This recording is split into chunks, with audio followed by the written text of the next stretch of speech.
Unconsistently consistent.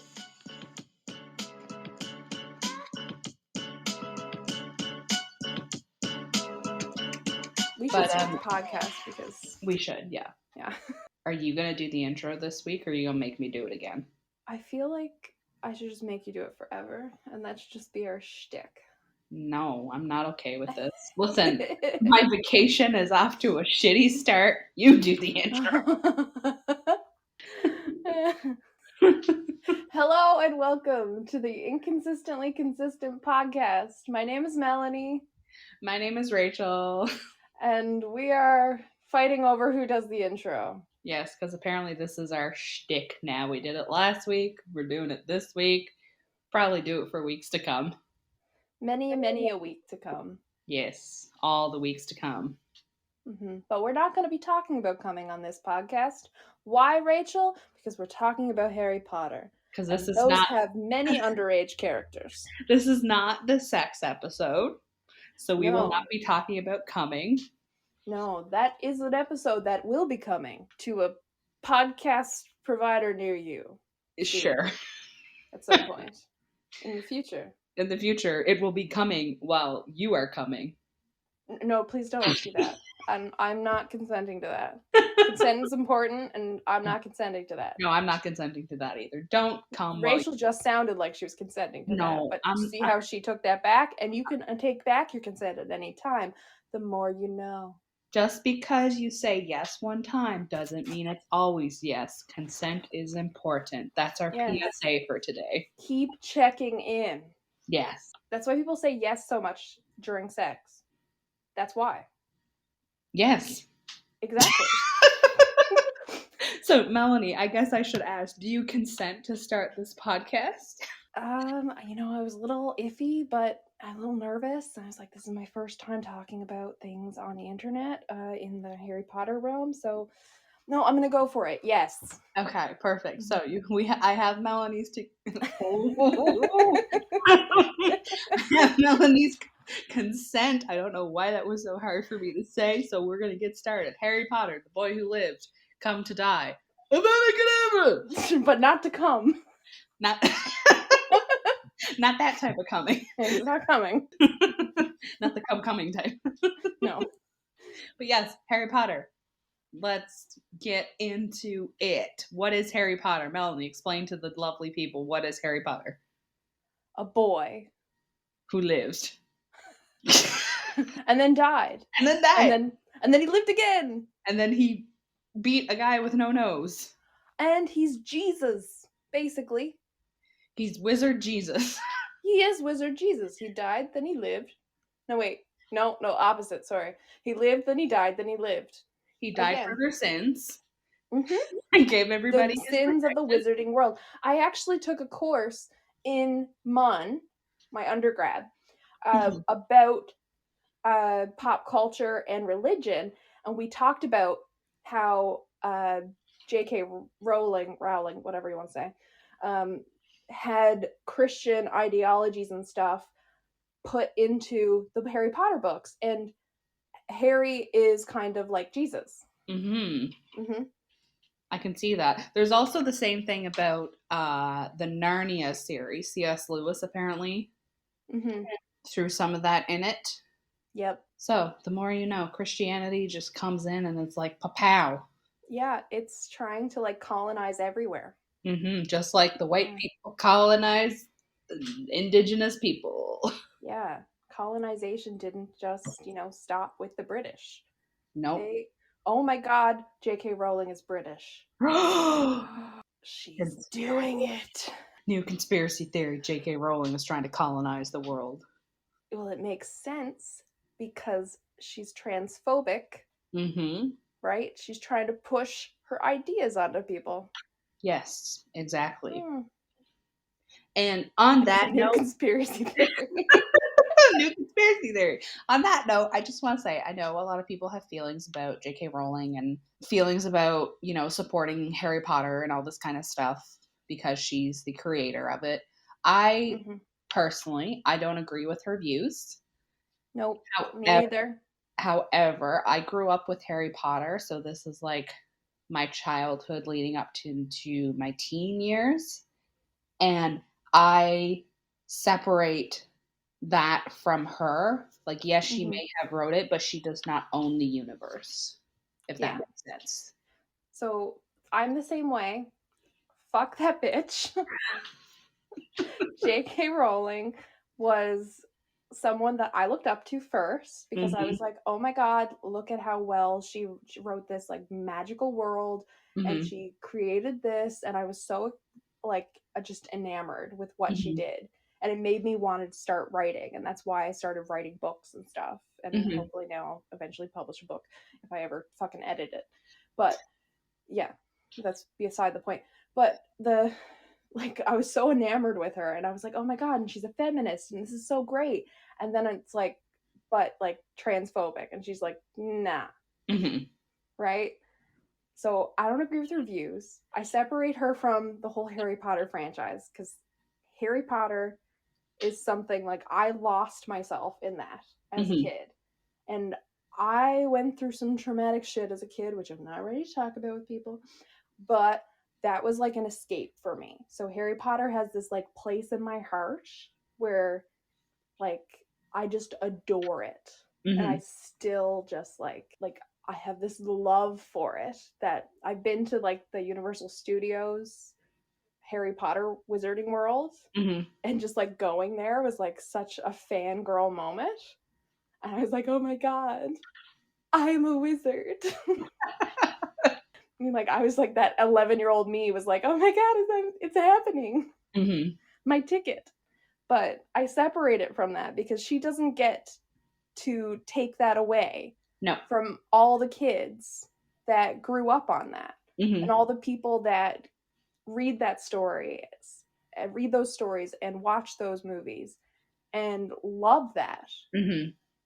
Her just completely backward ass views on human rights don't get to destroy that. Yes. And that's my big spiel. And Eli agrees. He does. Yeah, she doesn't get to destroy this because we as the fandom have taken it upon ourselves. The only thing I wish is that we could find a way to stop her like financial support or like penalize her for what she's doing or try to change her mind on this, right? But it's kind of like I don't want to cut off everybody's connection to Harry Potter, and I wouldn't want to cut off my own. But still, it's hard to kind of reconcile that, or supporting Harry Potter and that franchise and your love for that, and knowing that she's still connected to it. Yeah. And she's shitty. Yeah, she's a shitty person. So I guess to start off, Melanie, what's your Hogwarts house? Oh, that is a good question. It depends on the day. You forget to retake the sorting quiz. I did take it, okay? But when I took it like a couple years ago, and because I found my login, which I don't know how I found my password and stuff again because I can't keep anything straight. I was a Slytherin apparently. Okay. Which I'm surprised by because I feel like a Slytherin in like my person, just on my own, kind of applying that to myself. But having that show up is like, I thought I was hiding it better. No, we're not. I can see the Slytherin because a lot of people associate it with just the bad parts of Slytherin. But think about some of the characteristics. They're ambitious. You're ambitious. I mean, you literally... So nutritious. Yes. And delicious. Fergalicious. Yes, that's where my mind goes. Anyways, but you're ambitious. Think about it. You opened your own law firm. You opened your own law. I opened my own law firm down on the farm.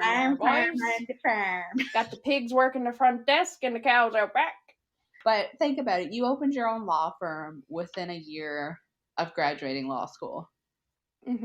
And that takes... Was it smart? Who knows? I mean, it seems like it was smart. Seems like it's paying off.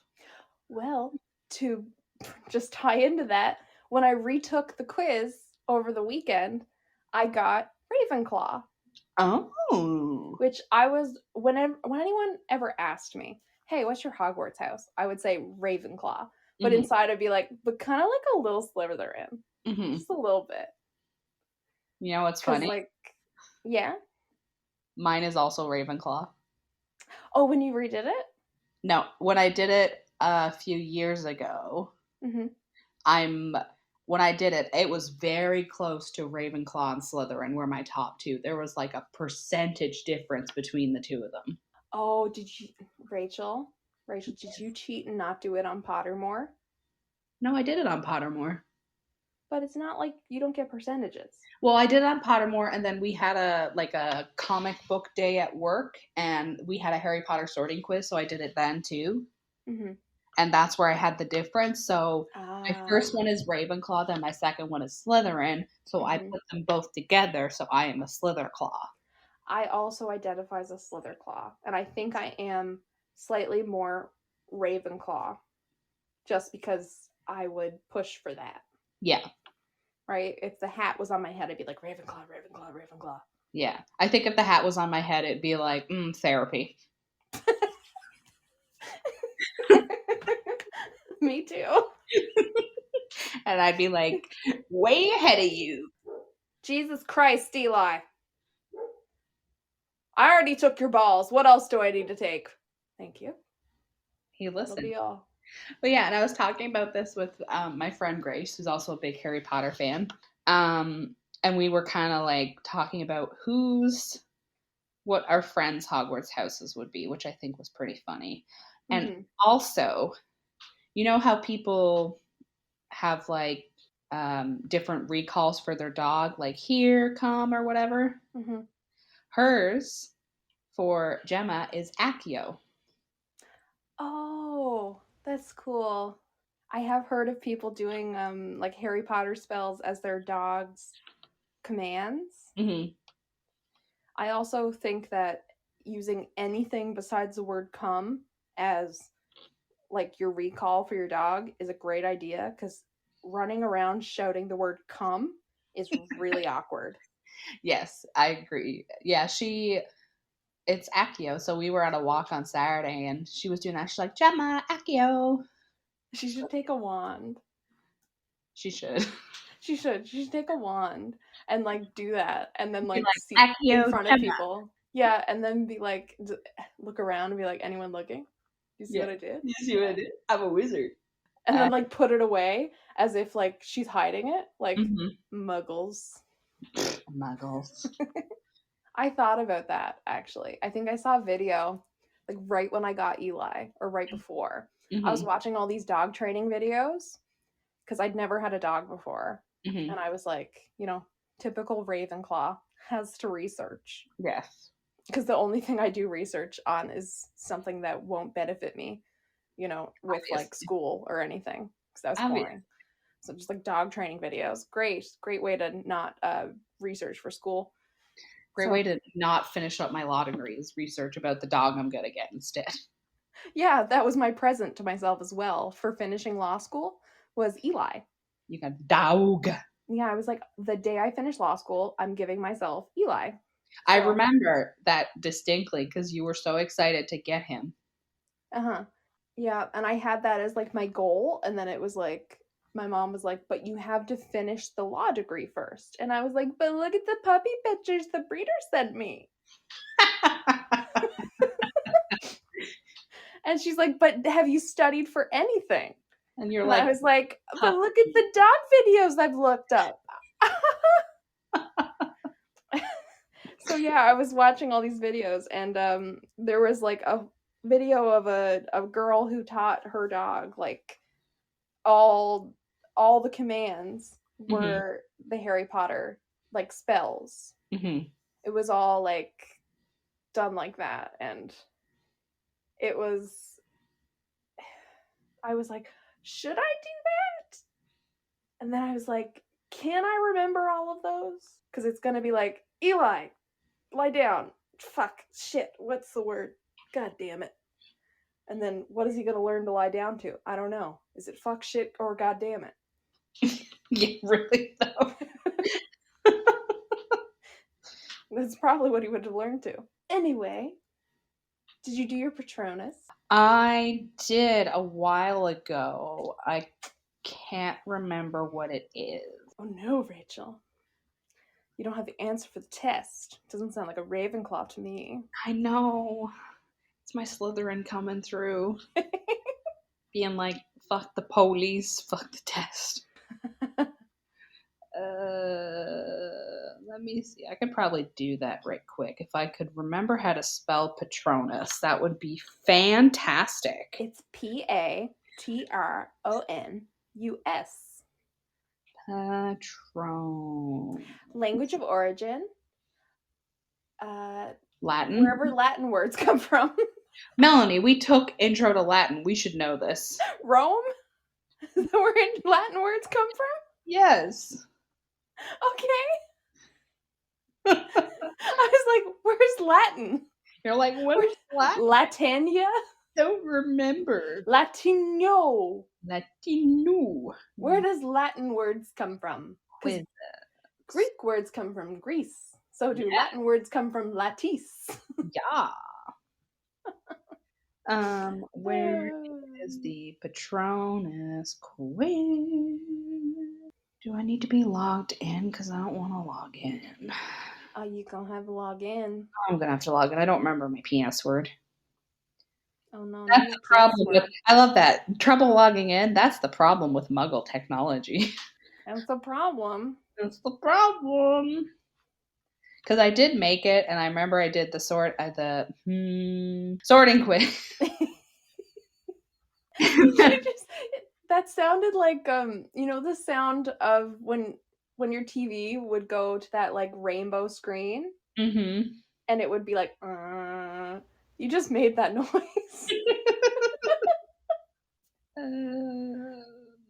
Why is it not working? Oh, fuck you. Okay, well, I will tell you about my Patronus. Yes, you tell us while I do this nonsense of resetting my password. Mm-hmm. When I did my thing back in whatever a few years ago, when I got Slytherin, it was a lone wolf. Oh. Yeah, and I feel like that was not surprising. Very solitary, very aggressive. Mm-hmm. Right? And then when I did it this time, it was a magpie. And I was like, what the fuck is a magpie? It's a type of bird. Yeah, but like, who wants a magpie? What's that going to protect you from? But they like shiny things. Yeah, so do I. But the two of us are going to be distracted, and then we're going to both die from the Dementors. Yes, you are. And it's like, ooh, shiny. And the Dementor sucks her soul out. Just, that's going to go real well. It's going to go fantastic. There pretty much just said, oh, ADHD Patronus. Pretty much. It's your like, Patronus shiny is things. your mental illness. I mean, yeah. Okay, let's see. Now let's log in and see. It probably tells me what my Patronus is once I log in. It probably does. I think it probably tells me what my wand is too. I didn't do the wand. Okay, so actually, according to the Harry Potter one, my first choice is Slytherin as a house. I know. Do you have a Patronus yet, or you gotta do the quiz? No, I have a Patronus. Mine is a Sphinx cat. Oh, one of those hairless cats? No. Yes. No. You know what that means, though? None of them Dementors want to be anywhere near you. I don't want to be near myself. Yeah, no one wants to be near you. No. Except the magpie. The magpie would be like, ooh, what's that? Yeah, apparently mine is a Sphinx cat. You'll be running away from your own Patronus, and I'll be running towards you like, Rachel, where are you going? I will be like, no, don't. I don't want to be a Sphinx cat. I forgot I was a Sphinx cat. Yeah, so you blocked that out. It was traumatic. It was traumatic, okay? And my wand has a hazel core. It's hazelwood with a dragon core 11.5 inches and reasonably supple flexibility. You're supple. Mm-hmm. Supple. A sensitive wand, hazel often reflects its owner's emotional state and works best for a master who understands and can manage their own feelings. Oh, that is not me. So it says you need to go to therapy. It basically does. Others should be very careful handling a hazel wand if its owner has recently lost their temper or suffered a serious disappointment. Oh, this is too real. Oh my god, And I should have done the wand. this is too real because I did Hold suffer a on. great disappointment. If you've been listening to the podcast, you would know that I was supposed to go see Avril Lavigne this week. And Rachel, so it's not gonna be all right. It's gonna be all right. And we got a announcement yesterday that it's been postponed because somebody has COVID. We don't know who has COVID though. Somebody in the tour has COVID. Okay, so I had back when I was a Slytherin, because that's what logged in right now. I had a sycamore wood wand with a phoenix core, 12.25 inch. It's hard flexibility. I don't know. Ooh. Okay. It's a questing wand, eager for new experience and losing brilliance if engaged in mundane activities. Yeah, I get bored real fucking quick. Apparently. No, it's true. Yeah. There's a quirk of these handsome wands. Oh, I'm handsome. Oh my goodness. Oh. That they may combust if allowed to become bored. Yeah, that's true. Just explode. Yeah.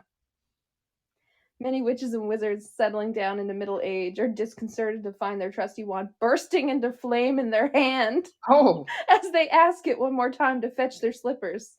Yeah, don't ask me to fetch your slippers. I just burst into flame. That's totally true. It happened one time. Apparently. Yeah, you weren't there. It was in law school. I believe that. May be deduced, the sycamore's ideal owner is curious, vital, and adventurous, and when paired with such an owner, it demonstrates a capacity to learn and adapt that earns it a rightful place among the world's most highly prized wandwoods. Yay! Yay! So I'm like apparently very aggressive and burst into flame. I mean, yeah, that checks out. Pretty good, pretty good. That checks out, yeah. She's a Sphinx cat. I don't like that. Anyways, yeah, so, yeah, Avril Lavigne got postponed. I'm very upset. We don't know when it's going to be rescheduled to. Right now, they have the whole date as January 1st, 2023. And that's not like the confirmed date. Mm-hmm. That's just we have it as a placeholder. So I don't know when the actual date is going to be. And that makes me very sad. And I was being dramatic. But I was allowed to be dramatic last night. That's why I took this week off for vacation, was specifically because I was going to see that. And now I'm like, well, I have a week off now. What do I do? Yeah. One thing we're going to do is read some Harry Potter fan fiction. Yeah. That could go well. It could go not so well. So it could go in two directions. Yeah. So there's two directions it could go. There's two directions. If you want it to go in one direction, you should go listen to the podcast Fanatical Fix and Where to Find Them. They read a bunch of Harry Potter fan fiction, and they have read some of the yikes stuff on there. Yeah, and one thing I mentioned to Rachel earlier is I kind of have like a huh type of reaction to reading Harry Potter fan fiction, because I'm like, there's a lot of characters in the Harry Potter world that are under age, right? Mm-hmm. So it's like, whoa, what do we do about that, right? And we had to tread very carefully when sifting through the fan fictions to find something readable. Yes. But I found two that don't go in the yikes direction. Mm-hmm. So how many? I found a few. I found technically I have 4 here, but I'm not reading them all. There's just a couple parts I wanted to show you. Okay. All right. So The first one I found is called The Day Voldemort Saw the Grim, and it's by Spark Sky 122. Okay. All right.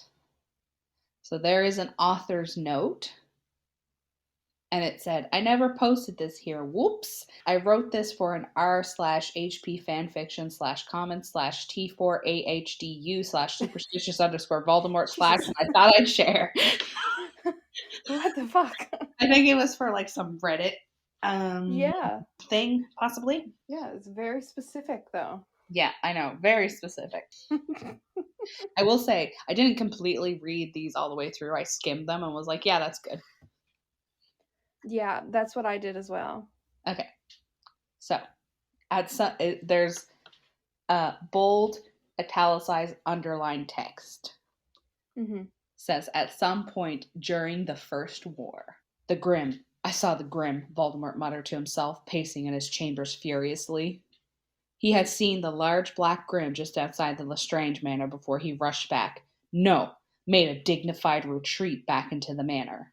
Luckily, his Death Eaters hadn't been around, apart from Bellatrix, who still persisted in following him around like a lovesick puppy to his disgust.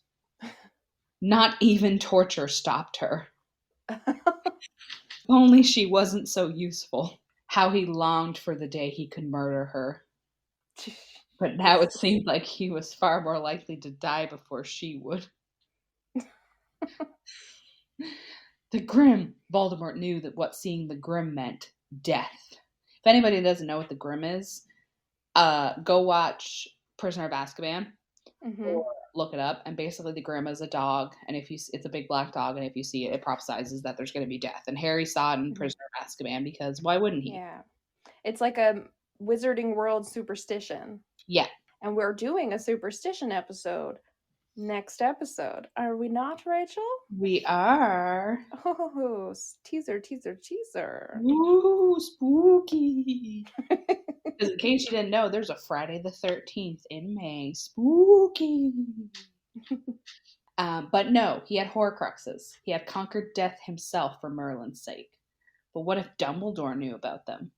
Voldemort had been so careful to not leave any loose ends, though. How could he know? Slughorn.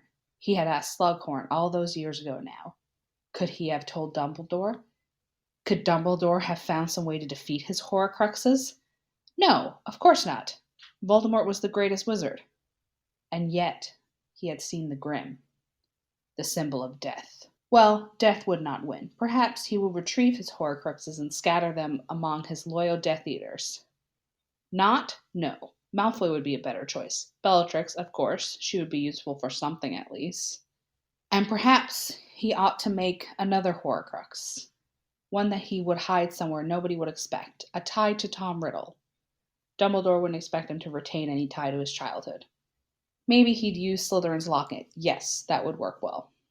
Himself, the diary, the locket, and the ring. The soul divided into 4.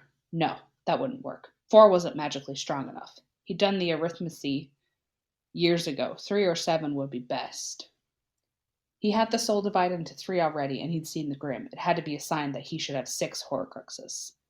The soul divided into 7, as he had always planned. He had thought 3 would be enough, but clearly he thought wrong if he'd seen the Grim. Perhaps he'd turn Hufflepuff's cup into a Horcrux too? 5 divisions would be relatively stable. The diary... Him, the diary, the ring, the locket, and the cup. No, 6 divisions. He had Ravenclaw's diadem too, after all. 6 divisions would give him a short span of time to get the last artifact. Something belonging to Gryffindor, preferably. Yes, there was no time to lose. He'd seen the Grim. Death was looming, and he would not let death take him. The next thing he'd know, there'd be a prophecy about him being defeated. Voldemort shuddered at the thought. Yes, he had a plan now. He should get started. The locket first. He'd get Black Jr. What was his name? Reich something. He'd get him. No, his house elf, the miserable creature, to help Voldemort test his defenses. Perhaps a potion this time? But first, he would give his followers his created Horcruxes. They had to be protected while he created more. Yes, Voldemort had a plan now. Seeing the Grim didn't matter now. Death would not take him. Then there's a page break. Meanwhile, Sirius Black was laughing hysterically. Of course. What's wrong? Lily Potter asked, entering the room. I don't know, James replied, glancing worriedly at his best friend. He's been laughing ever since he came back. Sirius broke off to continue laughing before straightening, wiping away tears of laughter and grinning maniacally. I was at my dear deranged cousin's manor as Padfoot. I'm still keyed into the wards, and Valdy saw me, and he. Sirius started laughing again. He what? Lily demanded, hands on her hips. He ran away like he'd seen a Bulgart. Stood there trembling for a second before sprinting back into the manor. Who knew the Dark Lord was afraid of dogs? The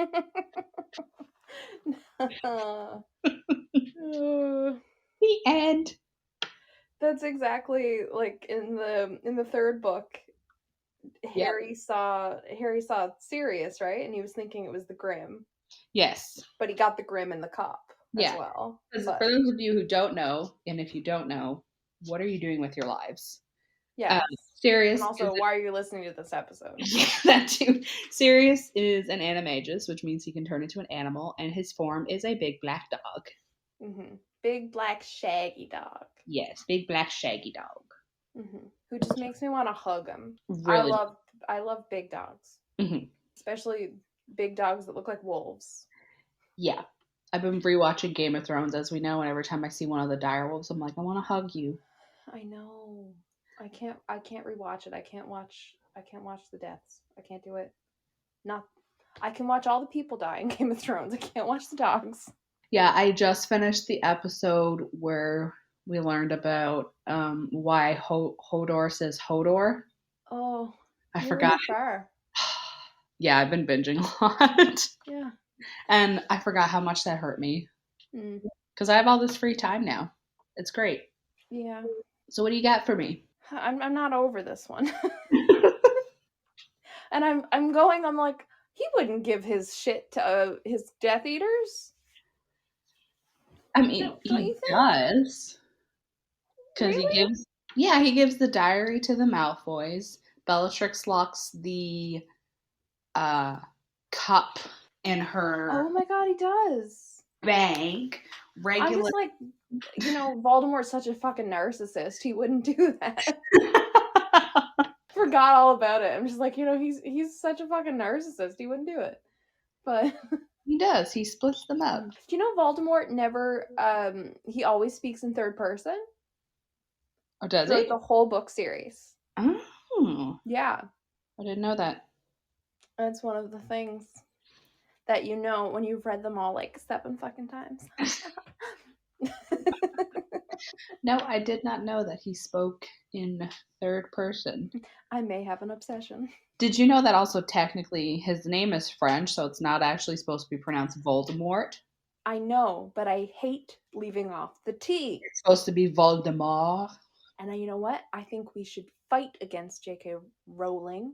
And I'm going to call it Rowling. Rowling. I'm going to call her Rowling because it's supposed to be Rowling.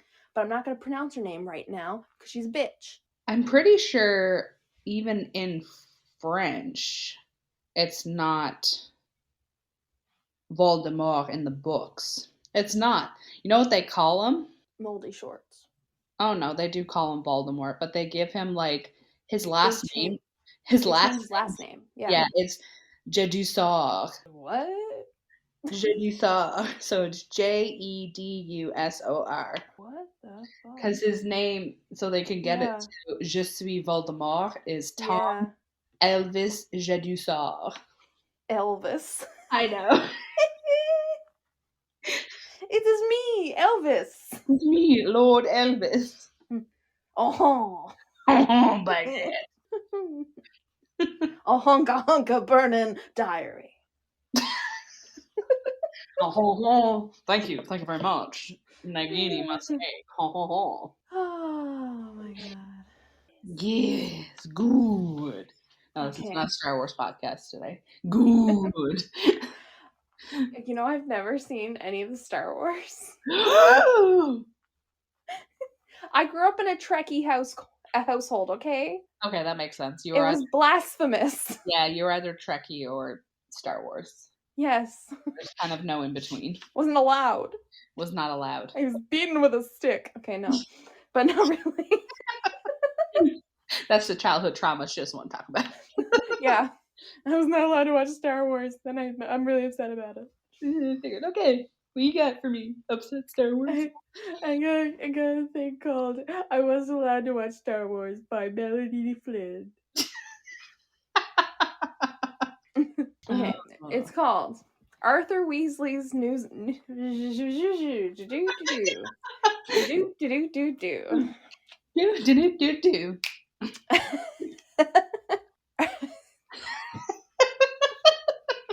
fucking mouth won't work.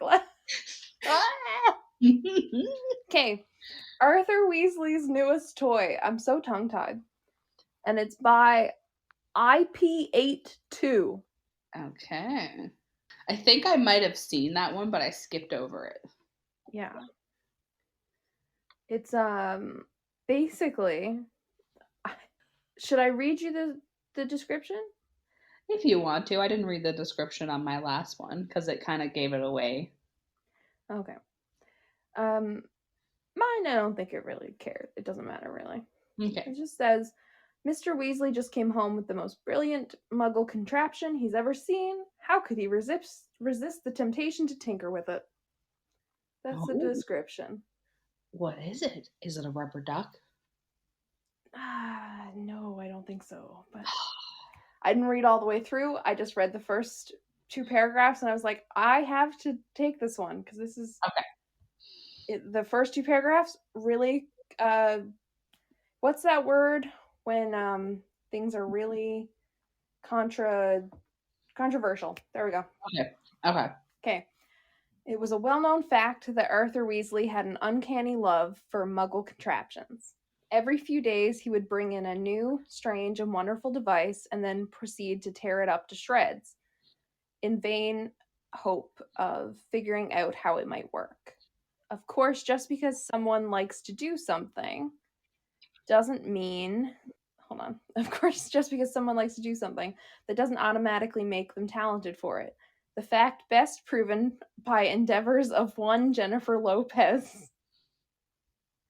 But to both Jennifer and Arthur, the lack of talent in their chosen fields was nothing more than a minor inconvenience. You see where I say it's controversial? Mm-hmm. Yeah, so basically, they have said Jenny from the block has no talent. Well, that person is what we would call wrong. Yes, but let's keep going. Yes. Well, Jenny was more than happy to keep making her millions off misguided teenage girls. Arthur was content to keep breaking Muggle technology apart in his little shed, hoping that one day he might understand at least something about its inner workings. So it was very happy Arthur Weasley that one summer day brought in the most strange and wonderful piece of Muggle equipment he'd ever seen. He quickly said hello to his ever so plumper wife and hurried off to his shed. Ever so plumper wife. Rude. Yeah, you thought this was gonna go well? He just said Jenny from the block got no talent. I didn't expect him to insult his wife. He insulted J-Lo. Of course, he's got a thing for thick women, insulting them. And also, he says J-Lo has no talent. Yeah, that's and wrong. Says J-Lo's making millions off of teenage girls. First of all, what the fuck? J-Lo is making millions off of adult girls too. Yeah, and I would expect, first of all, like teenage girls like J-Lo. Teenage girls should not be listening to J-Lo. No. PSA, don't let your children listen to J-Lo.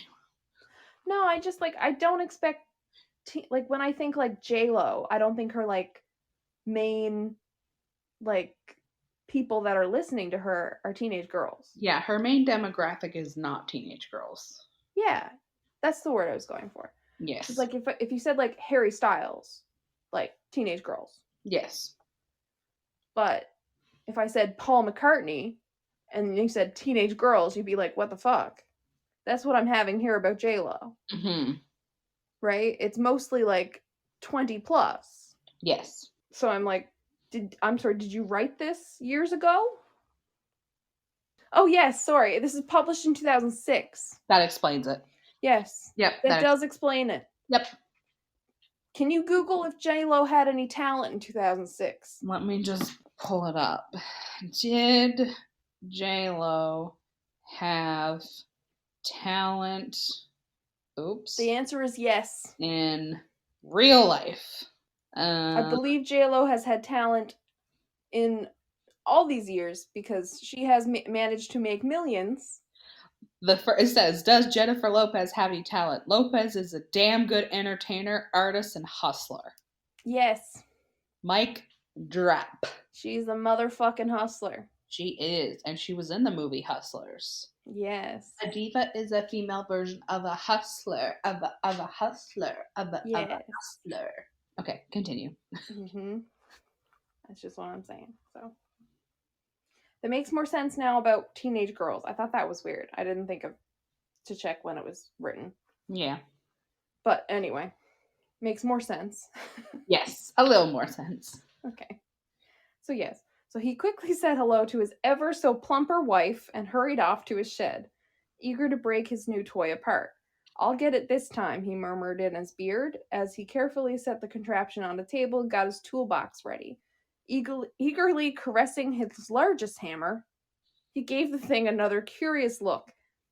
Now, I don't know about him caressing his largest hammer and doing so eagerly. I don't like that.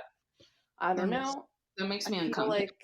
I feel like that's something that if we're comparing him to J-Lo, that reason of why he might be so good at taking things apart and why J-Lo might be good at making millions makes more sense. Maybe. Both are highly sexualized. Mm-hmm. It took a while to get there, but I think I made the segue. Yes, I think you did. I'm gonna keep going. Okay. It was a metallic cylinder the size of a smaller school trunk. It was damn heavy as well, but Arthur luckily managed to shrink it and put a feather-light charm before snatching it away for the strange storehouse, where he'd found it resting in a place of honor, surrounded by weird-looking muggles in funny suits. Shaking his head at the muggle antics, he noted another interesting thing about the artifact. On the top of the cylinder were some of those funny electricity thingies that blink or can be pushed, but they weren't doing anything at the moment. Strange, muttered Arthur. This usually happen after inspection, not before. That's word for word. Okay. One last detail Arthur had noticed in his initial examination was a strange sign on the side of the thing. Some old memory stirred in the back of his head. He was certain he had seen that sign before. Where was it? Where was it? He muttered to himself. While searching through his cluttered shed, "Ah, there you are," he said fondly, as he retrieved a strange piece of metal from a junk pile on one of those shelves. He suddenly remembered what it was. "Mercedes!" he cried happily, remembering a name of the automogule. He had snatched the little item off. And yes, it's spelled Otomogule. That's an automogule. Yes, that is how Arthur spells those things. That is amazing. Can you hear me? Yep. Okay. My phone rang just there. I just silenced it. Weird. Who's calling you? My mother. Ah. Okay. Where was the automogule? And indeed, it was an easily recognizable circular sign with 3 even rays of shiny metal spreading from its center. At the bottom of the item were still visible traces of skewed metal, where Arthur had detached the logo from its previous holder. Arthur sighed happily at his discovery before putting the stolen sign back in its place. How loud is that ringing? I can hear it. Okay, it's off now. Okay. Arthur sighed happily at his discovery before putting the stolen sign back in its place.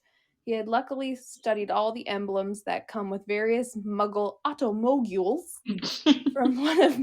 from one of magazines he had found in a trash can. Okay. Collecting plugs and automobile signs were two of his most favorite hobbies, which is why his knowledge in these areas of Muggle lore ran far deeper than in any other, which is to say, it was on the level of a 6-year-old Muggle boy. If Arthur was happy before, he was nothing less than elated now. What a luck! It must be the heart of an automobile. The thingy that makes it go around without magic, and it's brand new, probably fresh from the craftsman. With that revelation, Arthur eagerly approached the cylinder and started searching for any way to open it up.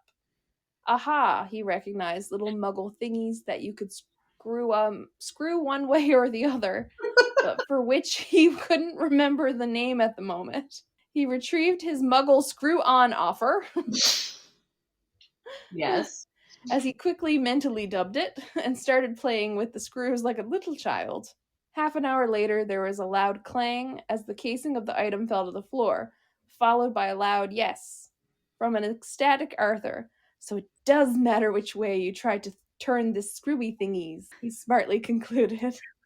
Arthur obviously hasn't learned righty tighty lefty loosey. No one told him. No. Harry didn't tell him. No. He was certain he had come to this conclusion before, but it somehow always slipped his mind between the projects. Maybe I should write it down, he mused. Nah, I'm sure I'll remember it this time, he concluded. No, you won't. No. Unfortunately, his newly gained knowledge quickly faded away. Oh, see, it's gone. Yep. Repressed by the new, wonderful images his eyes were supplying. Wires, plugs, strange little boxes, green plates, and a medical... Jesus Christ. It's metallic. I said medical. Well, send me off. I'm done. Yep. Ship me off. All right. A metallic bulger in the middle of it all. All this goodies were, however, wrapped up in a heap of yellow tape and what seemed like Muggle warning notes. Removed from the crime scene. Access denied.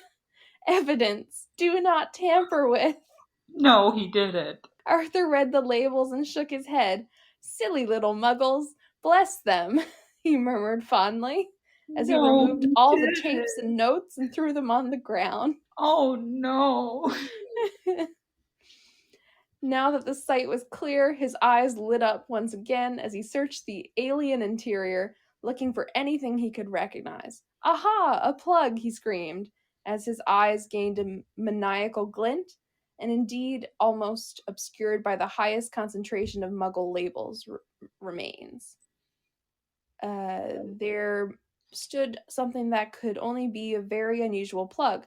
Of course it doesn't work, the poor thing had ran out of substance, cooed Arthur, while caressing the bulger-like thing fondly. Don't worry, little guy, Uncle Arthur will fix you right up. No. I don't like that. If the contraption had been alive, it would have probably shuddered in fear. Yes. Accurate. Next half an hour, Arthur had spent struggling to set up his cables, pincers, and power generator without electrocuting himself or setting his shed on fire. Few times he was interrupted by the flapping sound of Muggle heliocobbler thingies that were frenetically flying around the landscape, but he was too busy at the moment to give them a second thought. I wonder why they're flying around. I wonder. Finally, after Lord knows how many tries, he managed to correctly connect his diesel power generator, power cables, and tongs to the end of them. He finally had his electricity supply with a tongue in each hand. Oh. It's now spelled as tongue. Oh, no. Yeah, with a tongue in each hand, he carefully approached the artifact, ready for another round of toss the coin power rewiring. Okay. You see, one of the Arthur's more shrewd conclusions was that there is half-half chance for any Muggle plugging to work. He never quite figured out why was this, but he supposed that was the reason for all that hash Muggle workshops keep reporting. That is a difficult sentence to try to figure out. Huh. Yeah. I'm not even going to attempt that. I don't know what it means, but I do like all the weird words here. Yes. Agomobile. Agomobile. He closed his eyes and threw a mental coin. Then, reversing the coin's decision, he quickly attached the tongues to mental thingies, sticking from the strange plug, and jumped back, half expecting a fireworks to start. But instead of that, all the funny little blinkers on the panel came to life, and the artifact started humming with life. "Yes, I win!" Arthur yelled, while jumping about the shed and pumping his fists in the air. "Merlin, Muggle trinkets are so much fun!" When he calmed down, he approached the artifact again, eager to see some more eclectricity at work. His elation somewhat dimmed when he saw that there weren't any of the funny wheels and cogs moving, even though machine-like sounds coming from the thing were getting stronger and stronger. "Strange," he mused. "I don't see anything moving over here. Where do you attach the wheels, then?" With a slight disappointment but ever-increasing curiosity, Arthur realized that his first estimate that the artifact was an automobile heart was incorrect.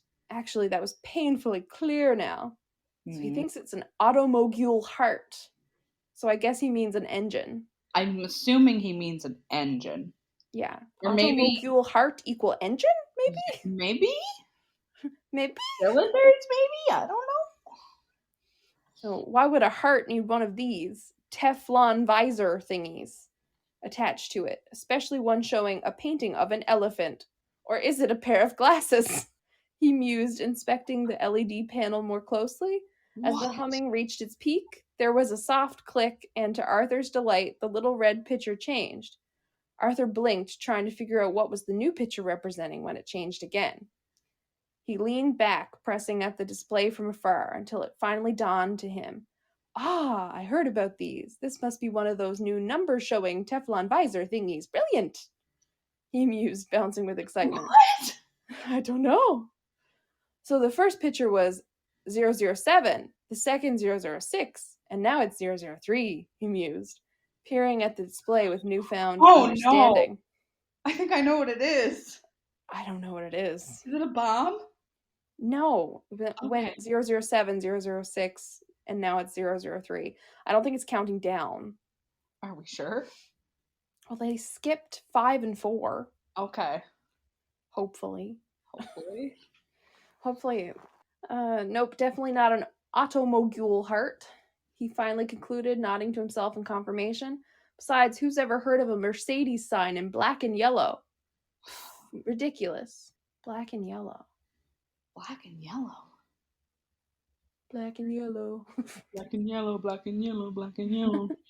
At that exact moment, the LED display had reached 000, which was signaled by a slight bing. "Oh, it can sing too! How delight!" was Arthur's last comment before he, along with the surrounding 3 square miles of English countryside, was transformed into pure energy. Oh. Maybe it is. Oh no, is it a bomb? Might be. Arthur never found out that the resulting crater and a surrounding nuclear wasteland were named the Burrow and were considered a forbidden zone during the course of a next couple of centuries. He would have probably found it fascinating. Is it a nuclear? Oh, it was a nuke. Oh my god. Oh no. It says, "Just a little dribble to keep you occupied while I'm fighting with writer's block on the newest chapter of another one this person's writing." Oh, that was a nuke. Yeah, so yeah, he stole a nuke. He stole a nuke. Oh my god. Well, he did think J-Lo had no talent, so. You know what? He deserved to get blown to bits by that nuke. So, Rachel, sometimes I set you up for things, and you really don't need to walk into that.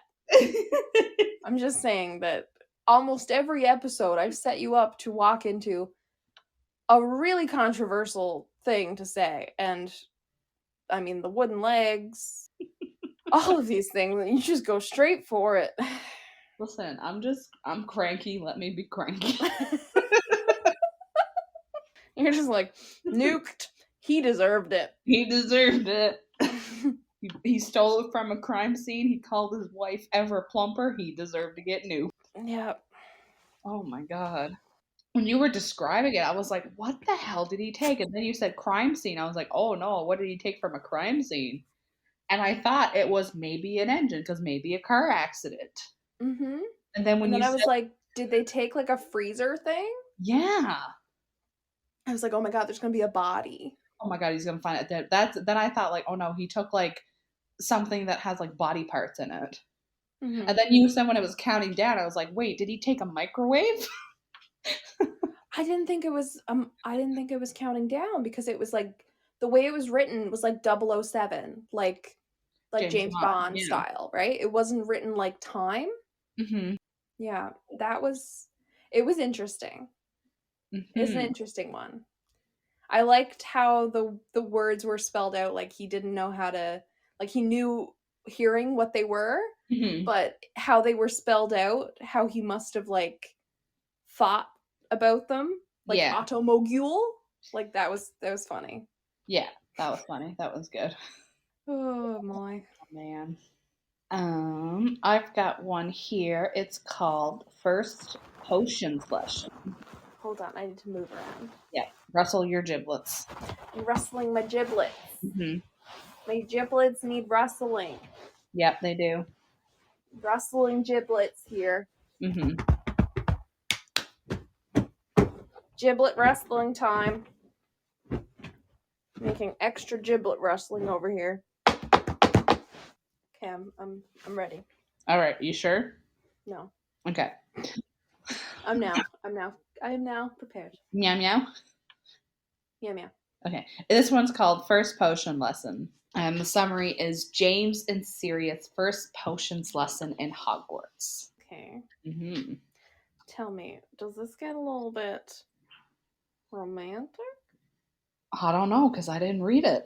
You picked something you didn't read? I skimmed it and was like, yeah, that looks good. Okay, I read like the first 2 paragraphs of that one I just read you before I picked it. At least I read 2 paragraphs. Yeah, no. I like skimmed the first part of it and then I was like, yeah, whatever. Okay. We should try to get close to the Whomping Willow too, Sirius called. We need to take some time to blend in, to realize where we are. We can't do stupid stuff on the first week. We'll have 7 years for that. James reminded him with a smile. I know, but I need to do something daring, stupid, and brave so my parents would be finer with the fact I'm not in Slytherin, Sirius sighed. Don't worry, we'll think of something like that next week. Anyway, how do you think the potions lessons will be? I really enjoyed Transfiguration, but potions were always a big thing in my house, so I'm curious to see how this lesson will be, James told his friend. That was just the same sentence written a different way.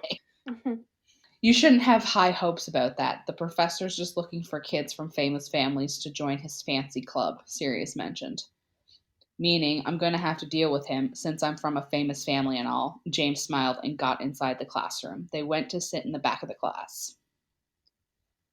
Hello, students. I am Professor Horace Slughorn, the potions master. I'll start by reading names. I'm sure we'll have a few stars this year. Black Sirius, the professor said, and looked around to look for Sirius. That was hard to say. He found him in the back of the class. Everyone already knew he was sorted into Gryffindor, but it doesn't mean that it was normal. Here, Sirius muttered. He heard enough stories about Slughorn, and he could assume what will happen next. How come you're a Gryffindor? Every single black was in my house in Slytherin. Your cousins, your parents, and grandparents, they were all in Slytherin. So, how do you find yourself in Gryffindor? You are a black. Professor Slughorn asked Sirius. I guess I'm not like them, Sirius muttered, folding his hands. He saw that coming. He heard it so many times this week, and he wasn't sure what he thought about it. He always felt like he did not belong to the black family, but now it had physical proof because he is a Gryffindor. Slughorn wasn't sure what to say about that, so he continued reading the names. After a few names, he got to Evans Lily. Here, the red-haired Gryffindor who sat in front told him. She sat next to a Slytherin, Snape. He was the one from the train. It was pretty weird for a Slytherin and Gryffindor to sit together. Professor Slughorn also raised an eyebrow on that, but didn't say anything. Professor Slughorn read a few more names, and then he got to L. Lupin, Remus, but no one responded. Isn't he our roommate? James whispered to Sirius.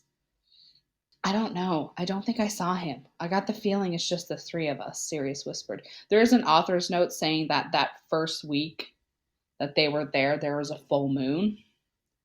So Oh, okay. Remus was probably in the hospital waiting the whole time because, werewolf time. Mm-hmm. Was he supposed to have gotten it, like, had been born with it, or was he attacked? He was attacked. But, like, as a child? Yes. I thought he was, like, not like, at... I feel like he wasn't in first year, though. Well, he was, but based on this, it seems like he was probably, if there's a full moon, he was probably just in the hospital wing at the Whomping Willow. His parents probably wrote a letter to the headmaster and was like, "Yo, my boy's a werewolf. We need somebody to watch him." Mm-hmm. It's bugging me. Because he was he was turned when he was 4. I Googled it. You don't remember that? He talks about it in the books. I have not read them in quite a while now. He was attacked by Greyback, I think was the name of the werewolf. Fenrir Greyback. Yes, that's the one. Because Fenrir is the same one that attacked Bill. Yeah, it's just before his 5th birthday. Yeah. Oh my god, it's been so long. I want to do a reread. Yeah, I need to do a reread as well. I need to do a reread as well. Mm-hmm. Anyways, I don't think I saw him. I don't know. I don't think I saw him. I got the feeling it's just the three of us, Sirius whispered back. Where is he, Gryffindors? The professor asked them. We don't know, Professor. The year's only begun, and we barely saw him. We're not in charge of him. He can disappear if he wants to, Sirius shrugged. Right, the professor muttered. But the look on his face testified he recalled the reason one of his students was missing. He knows where Remus is, Sirius stated while the professor talked to Mary MacDonald, who was also a Gryffindor. I wonder what happened to him, James mentioned as the list moved on to Mulciber. We could ask him when he reappears, Sirius offered. You think he would answer? It's not like we talked to him before, James reminded him. It's never too late to start a friendship, Sirius smiled. James signed to Sirius to be quiet because Slughorn got to the letter P, and he would soon have his attention on him. Paget Blake, the professor said. That's me, one of the Slytherin boys said. Pettigrew Peter, Slughorn continued. Here, the fat boy from the boys' room shrieked. Potter James, the professor looked directly at him, not waiting for confirmation that it's him. You are Fleamont's son, he stated. Fleamont, that's quite the name. Yeah, Fleamont. Yeah, Fleamont Potter. That sounds like Abercrombie and Fitch. It does. Like Fleamont and Fitch. Fleamont and Potter. Yes, James nodded. You're probably going to be the best student here in class, right? I'm so glad to have someone from a Potioneer's family. I can't wait to teach you, Slughorn said gleefully.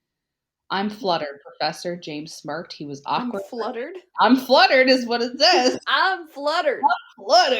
I'm fluttered. I go right down to the river and I just I'm fluttered. I'm fluttered, yeah. Professor.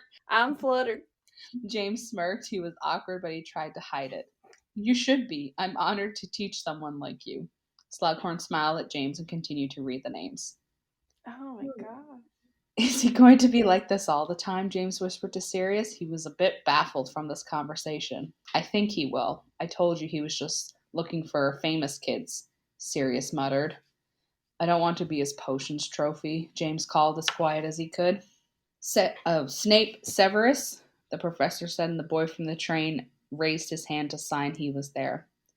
I have to ask, why do you two sit together? You know each other somehow?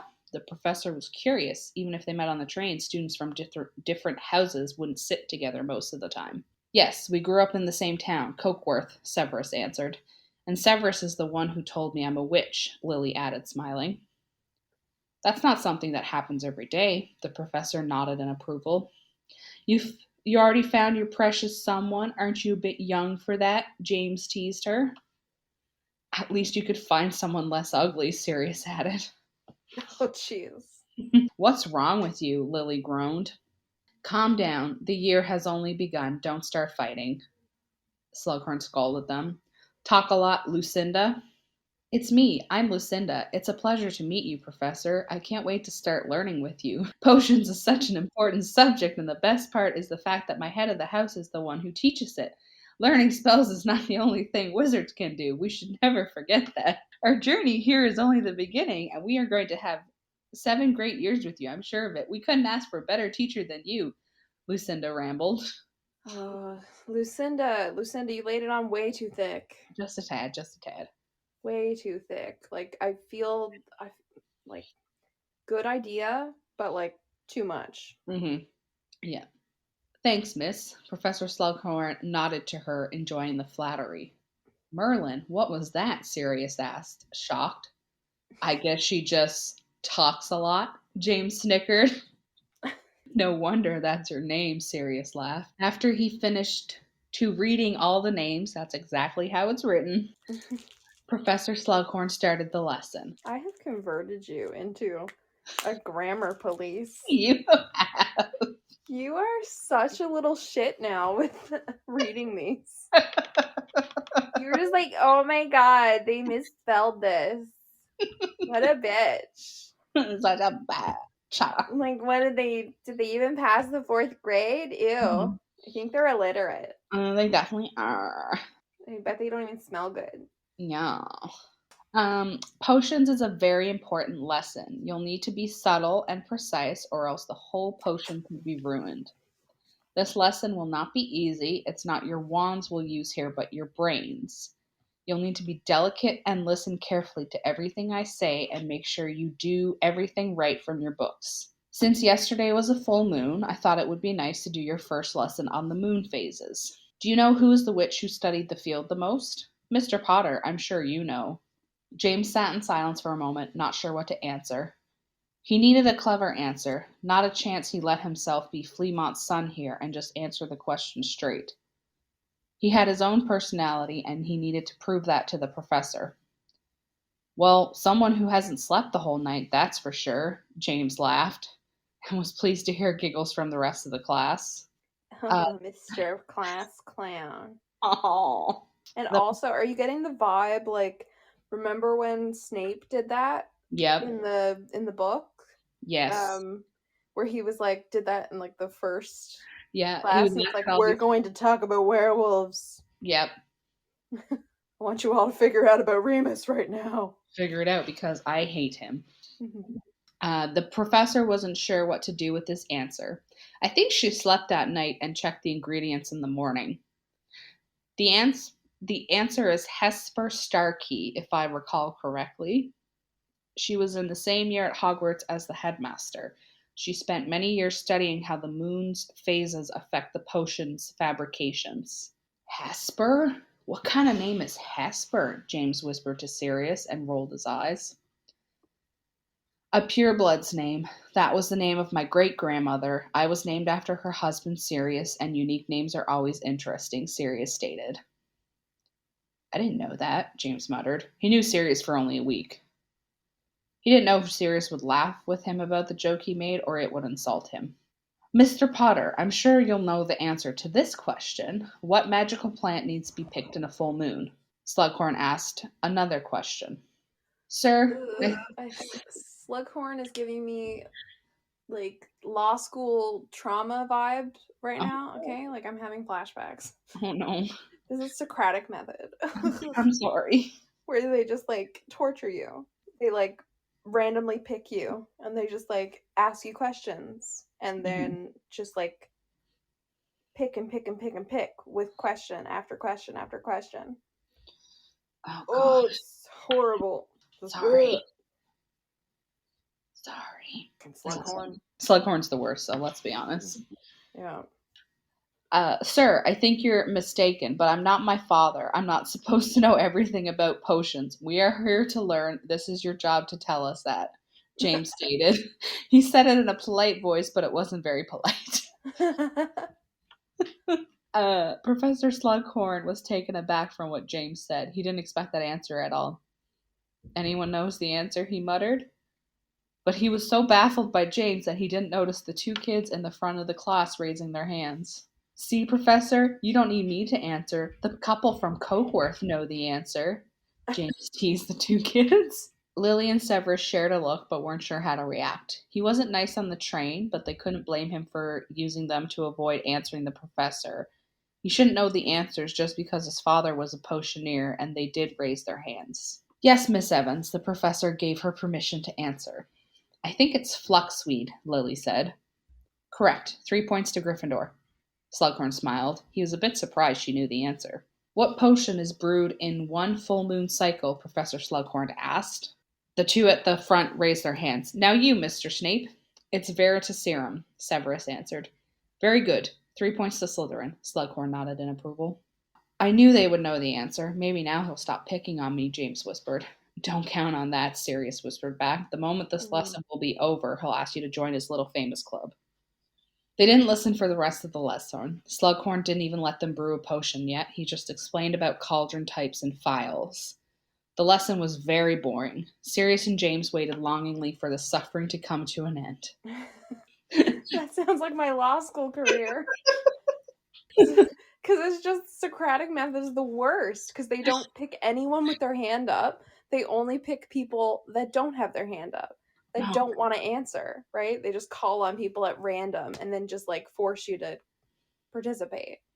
Don't like that. It's like torture. It's just like you're always on edge because you could be called on to answer it at any time, and then they keep asking you questions because they might just like keep on one person for the whole time.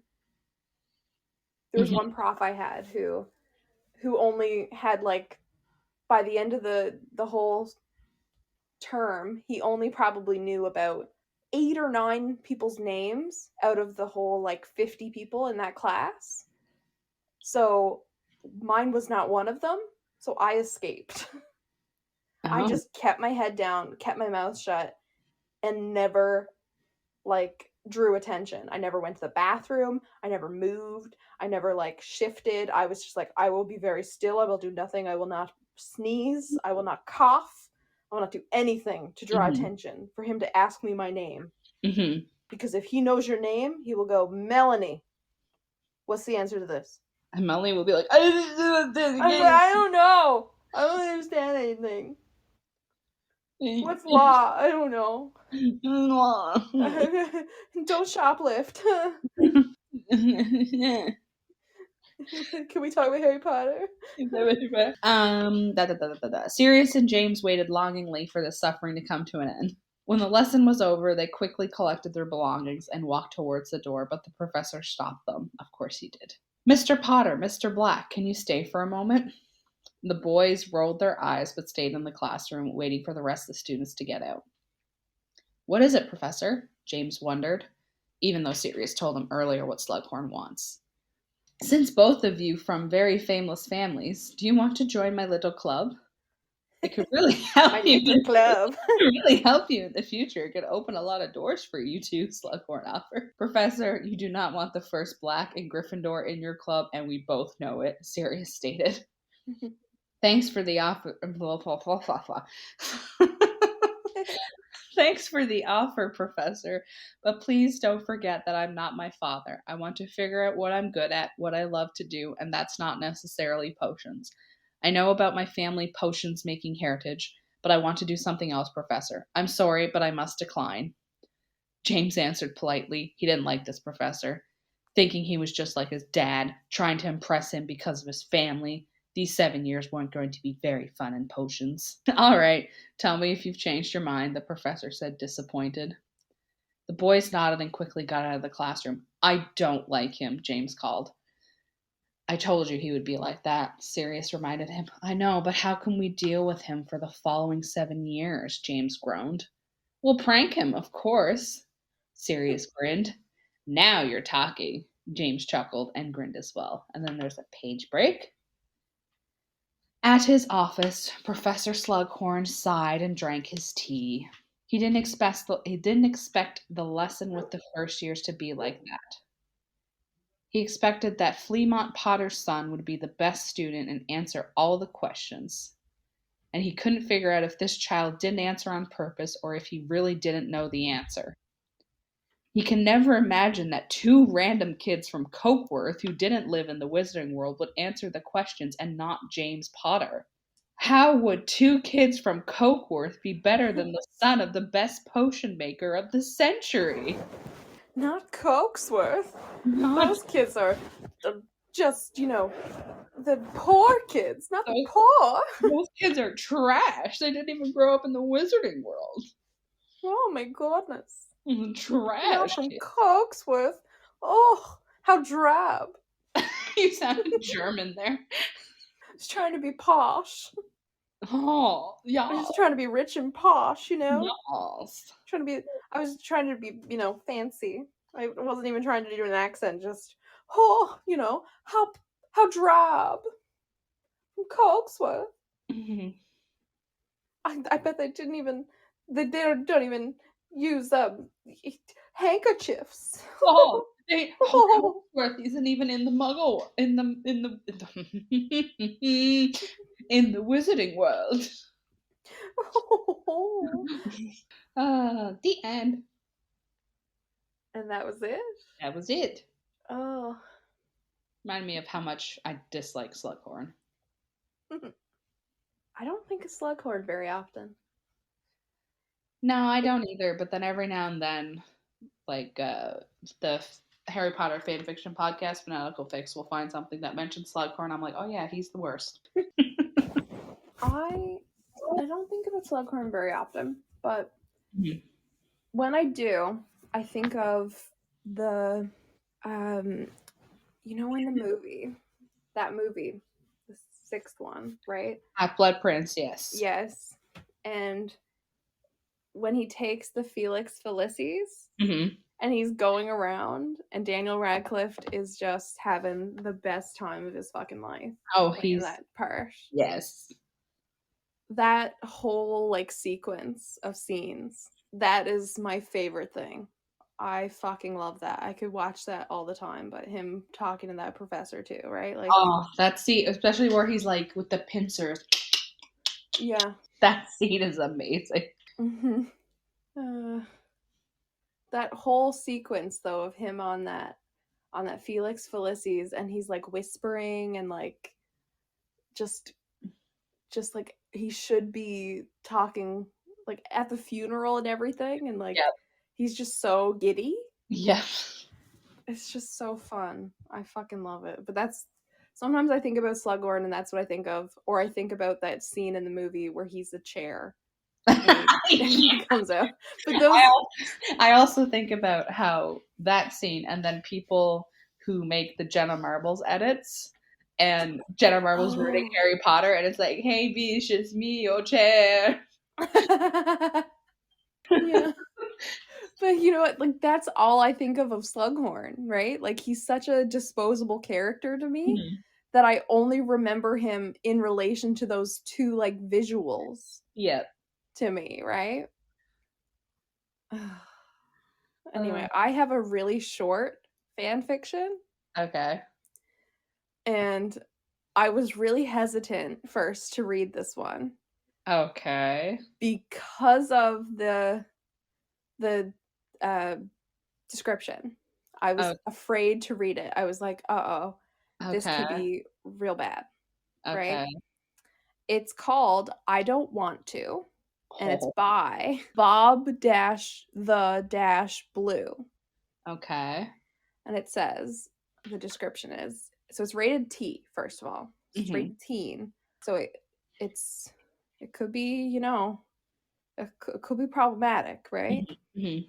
A little worried. It said, an alternate scene in Goblet of Fire sees Harry attempting to get out of the tournament. And then in all caps, it says, Pimp Harry. That's right. I said, Pimp Harry. And that is why I said, what? What does that mean? And I was worried I have questions about reading it, right? Yeah. I have questions. I was like, I have questions. I have concerns. This could be really, really bad. Yes. Right? I was like, uh-oh. But I'm very concerned now. it's not so bad. Okay. It's like not something you're gonna have to edit out of this podcast, Rachel. Okay, good. So It's not me basically, yelling into the void. no. People's names. Okay. So you know when you watch all those TikToks of Harry, did you put your name in the goblet of fire? Yeah, yes, I've made Yes. one of those TikToks. And yes, and you know how they're like, that was not what was in the book, right? Well, basically, this fanfic author decided, you know what? What if Harry just decided, I'm not fucking doing the tournament in the first place? Right? So let's rewrite that scene with Harry saying he's not going to do the tournament. Okay. So if, you know, the actor for Dumbledore can just decide to, like, say, hey, boys, I'm not even going to talk quietly or play this however I should, then, you know, this fanfic author can be like, I'll just rewrite the whole fucking scene and Harry's not even going to do the fucking tournament. Okay. So that sets the scene for this. Alrighty. Okay. So it goes straight into it. Okay. Harry Potter is the 4th Triwizard Champion, said Mr. Crouch to an angry mob. I mean, the gentle crowd of wizards and witches. There were mixed feelings in the group, to be sure, regarding this development. I don't want to participate, said Harry. There's nothing that can be done, my boy, said Dumbledore. Harry walked right up to Dumbledore, looked him in the eye, then reached back and pimp slapped the fuck out of the old man. Hard. What? Very hard. Like he was a hoe short a C note. Oh! What? Yeah. Oh. Yeah. So, just to recap, Harry just said, I don't want to participate. Dumbledore was like, there's nothing that could be done, my boy. Or whatever. Yep. And as Dumbledore would and should say, because he's all sweetness and all like, oh yeah, sweet boy, we're bringing you to death. Right? And then Harry just walks up and pimp slaps the fuck out of him. And it says, like he was a hoe short a C note. Oh my god. Now, Rachel, I may be a little out of touch, but I don't know what the fuck a hoe short a C note is. I don't know either. Could you do a little Google? I need to know these things. Let me Google this and see. We'll probably I feel like it is hoe without. I think hoe short a C note. I think you need to be, and a C is just the letter C.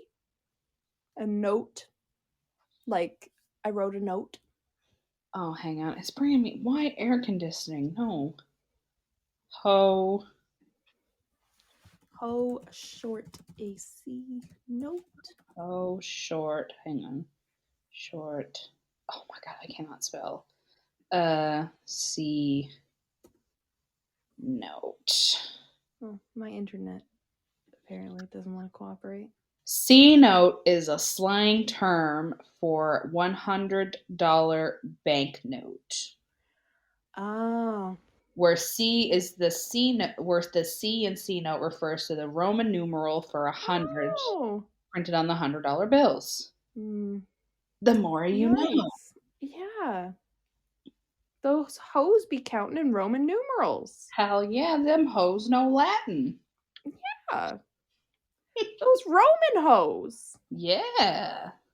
Those be Roman ass hoes.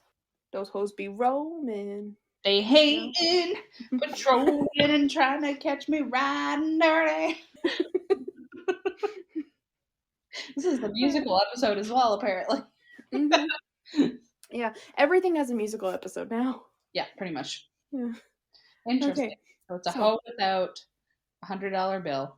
Yeah. So he pimp slaps, and the room was deathly quiet. And now Harry says, I have just assaulted one of the judges for the tournament. As per the rules, this is grounds for being disqualified. And since I publicly admitted guilt, disqualification is automatic. Mouths dropped in shock at Harry. I really don't want to be in this tournament, Harry says. How did you know about that rule? Asked a stunned Mr. Crouch. Standing behind him was a pissed-off-looking Moody. He says, with Hermione Granger as my best friend, I heard just about every rule to this tournament over breakfast since beginning of term. Did you have to strike me so hard, Harry? Said Dumbledore, crying like the bitch that he is. It was therapeutic. The end. Dun dun dun. You know, Moody's like, fucking shit, man, what do I do now? Like, I've been outsmarted by Hermione Granger again. Or actually, sorry, Barty Crouch Jr. is like, fucking shit, man, what do I do now? That is amazing. Why didn't he just... This is how, you know those, how it should have ended? Mm-hmm. That's one of them for... That should have been one of them for Goblet of Fire. Yeah. Just bitch slap Dumbledore. I've assaulted the judge. I can't be in the tournament anymore. There's a rule. You can't assault. There's gotta be a rule. And there's gotta be rules in the tournament where you could have gotten out of the tournament. I didn't even think of that. There probably is. And why didn't Hermione... Could have been a disqualification. Why didn't Hermione pipe up and say something? Yeah. Hermione, you little bitch. Why did you let Harry participate? Probably the only way out was death. Maybe if he, like, hurt himself, severed a limb, you know? Lost his memory. What if he just ran away and went MIA? You know, probably the only way out was to get expelled from school, and Hermione was like, I'm keeping that to myself. No, Hermione that's the worst. That's the worst punishment anyone could get. It's worse than death. Yeah. If it was death, she would have told him. Why do you think Harry only uses Expelliarmus? Because being expelled is worse than death. That's his only hope, actually. He's just doing that because he wishes to get expelled, because then maybe the trauma that is being inflicted on him by Dumbledore will go away. Maybe. He's like, please expel me. Please. I need to get away from this man. He's trying to kill me. Please. It's not Voldemort. It's Dumbledore. He's been trying to kill me this whole time. He got this prophecy, and then he told people, okay? He told people about it, and then now he's got a man trying to kill me. He's got a man with no nose trying to kill me. Yeah, and it's his fault, though. And Dumbledore's, like, every year, like, trying to push me toward him. He's like, hey, I put the thing that the mean guy with no nose wants in the bottom of the school. And Harry, don't go there, but it's there. But don't go there, but it's over there. But don't go there, but here's all the clues. But don't go there. And then he's like helping. Yep. Right? Like, motherfucker. He's like, oh, Harry, by the way, you're a Horcrux. Just an FYI. So that means you have to die. Yeah. NBD. Mm-hmm. Just no big deal. Oh, Dumbledore's the worst. Dumbledore is the worst. He's such the worst. I don't know. Have you seen any of the Fantastic Beasts movie? I saw the first one. I haven't seen the rest yet. Okay. I really liked the first one, though. The first one was really good. I did like the other two. My only complaint with the Secrets of Dumbledore is obviously the recasting of Grindelwald, but you know. Yeah. Johnny Depp was robbed. Johnny Depp was made for that role. Yes. Anybody who disagrees can fight me. Johnny Depp is a chameleon who can play just about any role out there. I'm not sure there's any role that he couldn't play. No. Right? And I fucking love him. He's been my favorite actor forever. And he better win this fucking trial. Man, I think he should win it on the technicality that Amber Heard's lawyers are idiots. They are. Hearsay. I meant to ask, I don't know if, actually, you know what? Speaking of that, I meant to ask you, what, when you, okay, hang on. When they object and they say hearsay, what does that mean? Okay, so hearsay is basically not something that you've personally witnessed. Like, I could testify to something and say, like, okay, I saw this person stab this person, but I shouldn't be saying, like, hearsay would be like, oh, Lexi told me that Johnny stabbed Brittany, right? That's hearsay. Okay. Because someone told me something, right? Okay. Instead of that, like, if I know that, then in the finding of facts before we get to the trial, we would go like, the person who told me that, we would have tracked that person down and put that person on the stand instead to get it from the horse's mouth. Okay. Speaking of horses, they won't shut the fuck up. Eli agrees. He says right out of his mouth. Okay, because and I know I said this to my friends. I'm like, I'm gonna ask Melanie what hearsay is. Okay, I just muted for a second to ball at Eli. Yes, it gave me a little mute symbol on my end. Interesting. That seems like the only objection that they know is hearsay. Yeah, it's quite the interesting thing going on over there.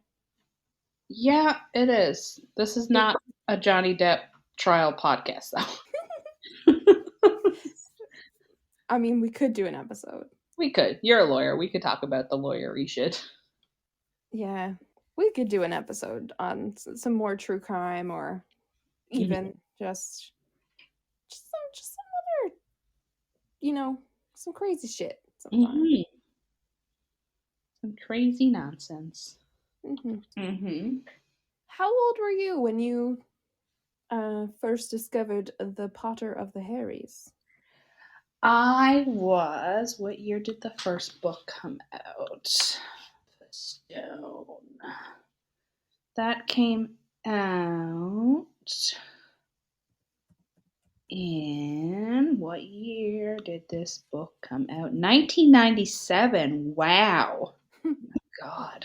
So I think I was probably 7 or 8 when I first came across them. Okay. I first saw the movie, the first movie, Harry Potter and the Sorcerer's Stone. So I saw that in theaters first because my mom had read the books. The couple that had been out, I think only the first 2 maybe, like the first 3 had been out. And she took me to the first movie and wouldn't let me watch the face burning off part. She covered my eyes, and I was like fighting her to like see it because I was like so excited about this movie. And I fell in love with watching the movie and then started reading the books just like ravenously. At that point, I was 8. Yeah, 8. Okay. So interesting. Yeah. And then I think the 4th book had just come out or was just coming out recently at that time. So I remember that what I was doing was like I was reading the first 3 books had been out. So I read the first 3, and then the 4th book came out. So I read that. And then as I was getting older, as each book came out, I would read all of the books up again until the book came out and stuff, and try to like do that, and kept reading them and reading them and reading them. Yeah, because I remember going to see, I think it was Prisoner of Azkaban in theater.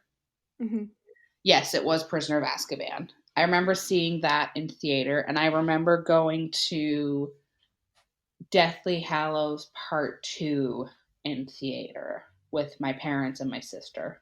And I did see all the other ones too. I think I went with friends for some of them, but I remember because the books always released when I was at band camp. Yes, I was a nerd. I went to band camp. We're not going to talk about it. You don't talk about what happens at band camp. We don't talk about what happens at band camp. Well, technically that band camp closed, so we could technically talk about it. But anyways, it just closed recently, so maybe it's a bit too soon for people. But I remember that a lot of like the older kids, the ones who had driver's license, would go to the midnight release of the book and buy it, so they would have it for like the rest of the week, because it always came out, I think, in the middle of the week when we were at band. Oh, okay. And then they would leave, get it, and then they'd have it to read for the rest of the week.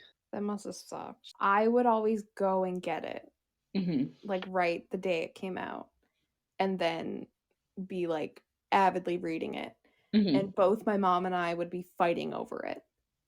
So sometimes we'd end up just being like, okay, here's the thing. You and I will read it together. We will go chapter by chapter, reading it out loud to each other, because we can't decide who gets the book, because we wouldn't buy 2 copies. Because I would buy my like first edition hardcover, and then like she wouldn't buy a second one. And like, especially when I was a kid and I was like 12, like I didn't have my own money. We'd buy them. Like my mom would buy me a book. Yeah. Be like our book then. But yeah. My parents would do that too. They'd buy the books and like I would read it, my sister would read it, then my dad would read it. My mom still has not read all the Harry Potter books. Oh no. She's on Order of the Phoenix and has been on Order of Phoenix for probably the last like 5-6 years. Order of the Phoenix for 5 years? Yeah, she keeps forgetting about it. Oh. I'm like, Mom, get your shit together. Well, yeah, I guess I wouldn't want to read about Sirius's death either. Yeah. But the thing is, I don't want to do it. It's all the movie, so I'm like, just read the books, Mom. And she's like, yeah. One thing is, the one of the books that I never have reread is the last one. And I would like to go and reread again. But I never reread the last one. So like after I finished the last book and I watched the last movies, I never have reread any of them. And I reread passages of the last one because the last one was used a lot in that course I took in university about like the religion and pop culture stuff, because I did a project on how Harry Potter and Christianity kind of line up. But I never actually sat down and reread the last book, and I think it was so traumatic, especially Dobby's death. Dobby's death killed me. Yep. And the Fred and George split. Yep. You can't split them up. I remember being in the back of the car reading Deathly Hallows, and I remember reading the Dobby scene and silently crying in the back of the car while my mom and my sister were talking up front, and there's just like tears hitting the page of the book. It was so dramatic. I sobbed like snotty crying, like the worst tears, like ugly ass crying. Like Kim Kardashian crying. Yeah. Like not worse than that actually. Like snot coming out, everything. I was like, Dobby, oh my god. Like you would have thought like Dobby was like my child. Ugh. Dobby was one of the hardest, right? Because Dobby to me is like seeing like an animal die on screen. Yeah. Right? Like I always cry when like dogs die on screen, or like not always, but like it's really hard to watch animals die in movies and stuff, right? Or books and stuff. Yeah, it is. So I think Dobby was that like perfect kind of cross between like creature and person. That like it just hit me, and I was like, no. And he's like, Harry Potter. I'm like, no. In his arms. It still It gets me. Yep, that's rough. One of these days, I'll reread that book. One of these days we'll go through the trauma again. I'm gonna crack the spine, Rachel.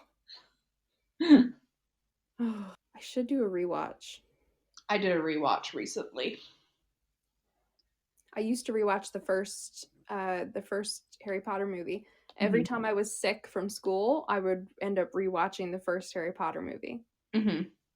It was that, and Whose Line Is It Anyway? Nice. Yeah, it was to a point where I could recite the first movie. Mm-hmm.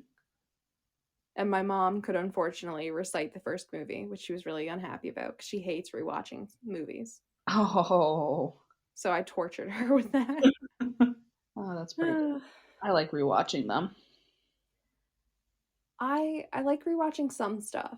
There's some movies and TV shows and books and stuff that are just not rewatchable, not rereadable stuff, but there's some that you just have to. Yeah. And Harry Potter is that like ideal one. Yeah, it is. It pulls on your heartstrings. Definitely does. Anyway, so I did the intro. So it's only fair you do the outro for the rest of our podcast careers. Okay. You agree to that, okay? All right. It's written in blood, is it? Yeah, it is. It's on the wall here. All right. Okay. It says it right here. It's just like the Chamber of Secrets, but it's on the podcast. Yeah. And also, as this is the first episode in May, we're going to announce what our movie is for a movie watch. And what movie is it, Rachel? Drum roll, please. It is Doctor Strange. And Rachel, will all our movie watches be Marvel? No, not all of our movie watches will be Marvel. So if you have any suggestions of movies you want us to watch and react to, you can message us on Instagram. We are Inconsistent Podcast 1 on Instagram. You can also send us a message on our Facebook page. It's just Inconsistently Consistent. Or you can send us an email if you have a list, and we are inconsistentpodcast1@gmail.com. Is that it? I guess so. Is that how we end things? Like and review. Leave us 5 stars on your favorite podcasting app. If you don't, Dobby's going to continuously die over and over, and it's going to be your fault. Yeah, it's on a loop. Exactly. You did it. We have it on a loop. It's your fault, listeners. Share us with your friends if you think you have a friend who would like this podcast. And we are out for this evening. Bye. Bye.